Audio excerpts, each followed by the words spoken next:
Bienvenue à la Mediabox. Adamara, rapporteur sur les travailleurs sans papier et en situation irrégulière. Qui sont ces travailleurs invisibles dont vous parlez? Il y en a 4 à 5 millions dans toute l'Europe. Ce sont des personnes qui travaillent. Il faut sortir de l'idée de la discussion migratoire. Ce sont des travailleurs qui sont sans droit.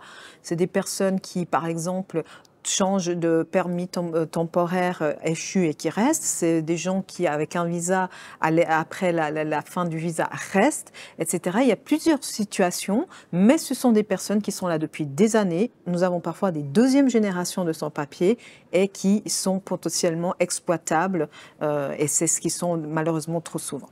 Et j'imagine que la situation est assez différente en fonction du pays. On les retrouve dans l'agroalimentaire selon certains pays, d'autres, ceux qui ont la mer, dans la pêche, d'autres, c'est beaucoup dans le travail, dans l'économie domestique, d'autres encore dans la restauration.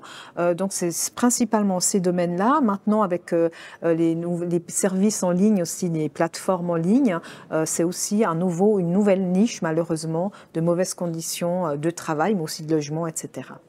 Et donc, quelles sont vos recommandations pour améliorer la situation? Une manière de faire, c'est évidemment les régularisations. C'est ça qui va leur donner des droits socio-économiques. C'est ce que nous recommandons.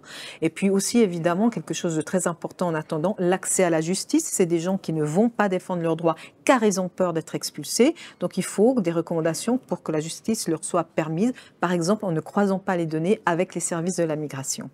Adamara, merci beaucoup. Merci.